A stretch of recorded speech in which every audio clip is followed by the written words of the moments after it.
every poem is different, and I think that ultimately for a poem to be successful, it needs to be the best expression of itself. So can that particular poem be any better than it is? If not, then it's a good poem.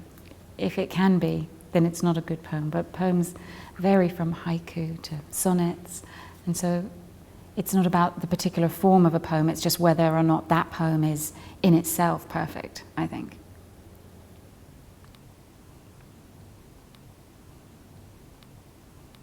I think poetry for young readers needs to be something that young people can relate to. So one of the reasons that I write verse is because this is something that belongs exclusively to teenagers. And problematically, often young people are being asked to read poems that have nothing to do with them. So I think that if a poem has themes that young people can relate to and issues that are relevant to them, then that's something that they feel that they can engage with on an emotional level.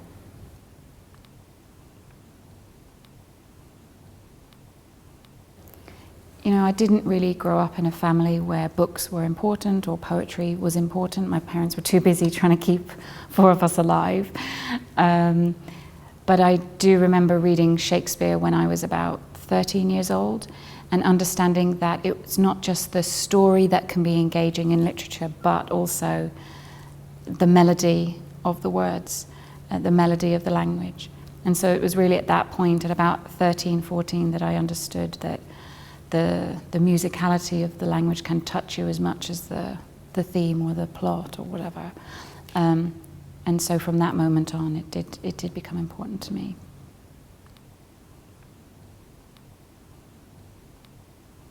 I don't know why I write poetry. I feel compelled to do so. And the 2 novels that I wrote independently in verse, actually the 3 novels I've written independently in verse, just happened that way. I didn't sit down and make a conscious decision that this book was going to be in verse.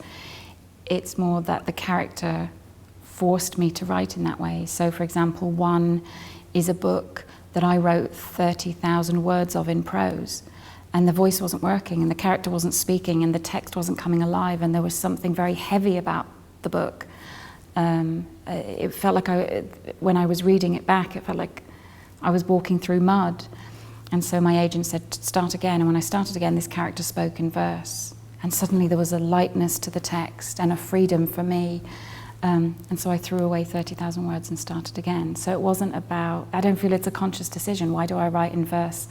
Because I'm compelled to do so, because the characters force me to. And I remember when I wrote this book in verse, I was thinking commercially, this is a really bad move, poetry doesn't sell. But thankfully that really, it hasn't been such a problem, it's been okay.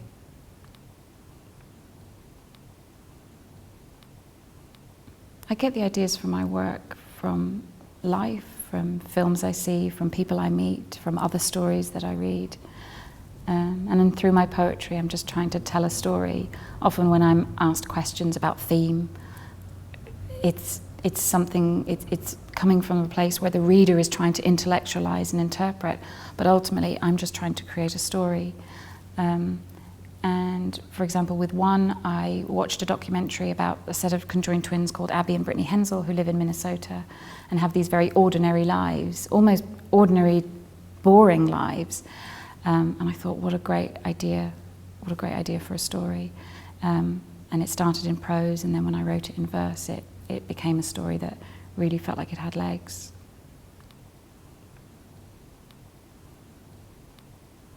Yeah, so one was inspired by a documentary called Joined for Life by the BBC about Abby and Brittany Hensel, who are twins from Minnesota. And I thought to myself, wow, what a great story for teenagers. I could write this love story about 2 girls who are together, and one of them falls in love and wants to be separated from her sister. And how tragic that would be, that she could never be with the love of her life. And I thought I had this really fantastic idea for a story.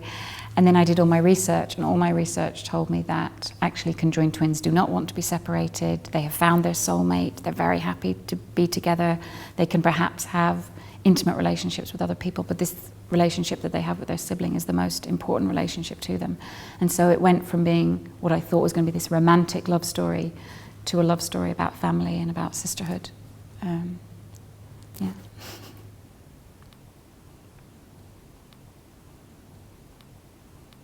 I don't think that either is easy. Both have their own challenges. I think that I can sit down at a computer and write 1,000 words in prose without being in the mood.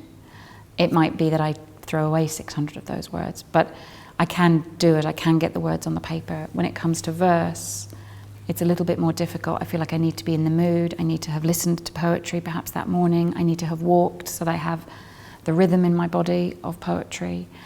And if it's not coming, it's not coming. And so I can write and write and write and throw away, throw away, throw away. And so there'll be days where I'll write 20 poems and then there'll be days where I write none, even though I'm sitting at the desk or doing my walking for the same amount of time. So that neither is easy, but I know that with prose I can get something on paper.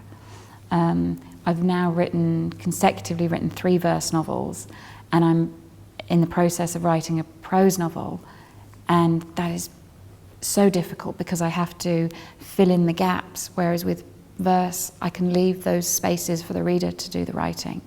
And so that's the difficulty with prose, is that you have to fill in all those spaces for the reader and spoon feed them, I think, a little bit more, in a way that can feel a little bit like drudgery, I suppose, for the writer.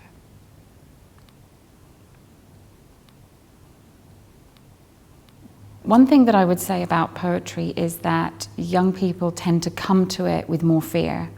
So they come to it believing that if they don't understand it, they won't be able to access it emotionally.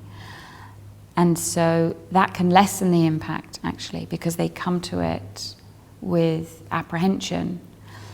But I think if a young person comes to poetry in the way they come to any other art form, film, music, dance, starting from the heart, then it can completely impact them, because the first question they can ask themselves is, how does this make me feel, as opposed to what does this mean?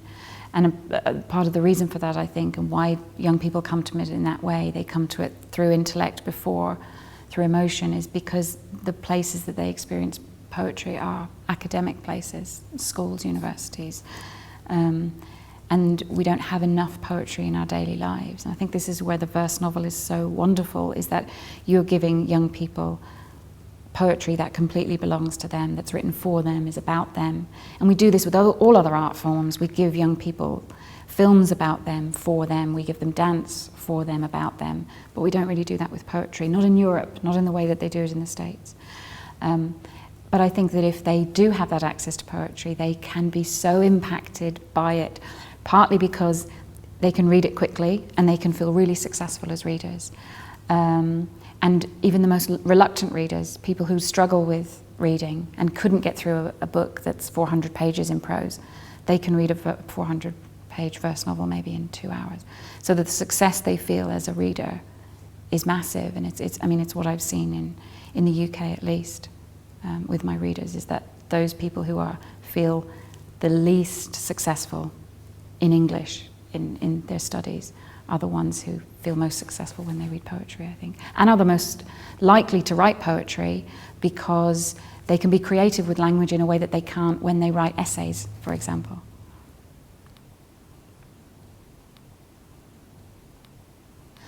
I think the verse novel is starting to help with the popularity of poetry, but it has a really, really long way to go if it's to be anything like the United States. You know, we can say a lot of bad things about the United States, culturally, or whatever else, politically, but they've got it right when it comes to poetry and young people. And you've got authors like Ellen Hopkins writing these fantastic, very gritty verse novels that are keeping young people engaged with poetry. But when I go to schools in the UK and in Ireland, and I say I'm here to talk about poetry, you can see visually the horror in their faces that you've used this terrible word, the P word, the poetry word, and you don't get that in the US. And I taught in the US for 5 years. I lived there for 8 years and I taught for 5 years. And there's a completely different reaction when I was speaking to the young people that I was teaching about poetry, right, we're going to do poetry today. They nod and they smile and they're perfectly accepting of it in the same way that if you say you're going to do a play or you're going to read a novel or whatever, and the reaction isn't the same in really anywhere in Europe that I've found.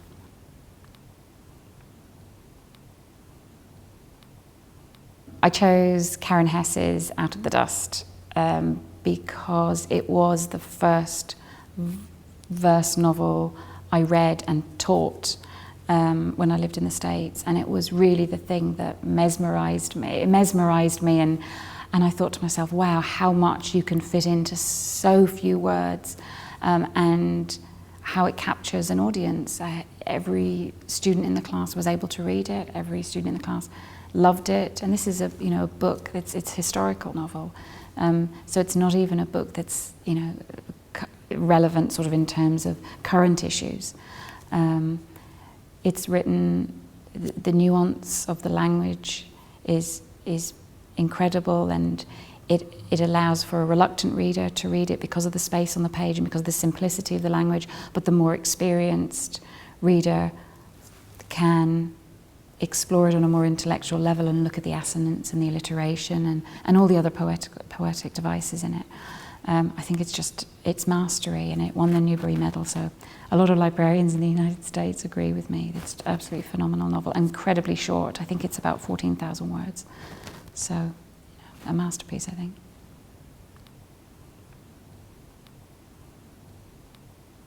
One thing that I always try and get across to people is this idea that poetry belongs to you, that poetry belongs to all of us, and it feels like an art form which is often put inside universities. And yet, when it's a wedding, we pull out poems. When it's a funeral, we pull out the poems.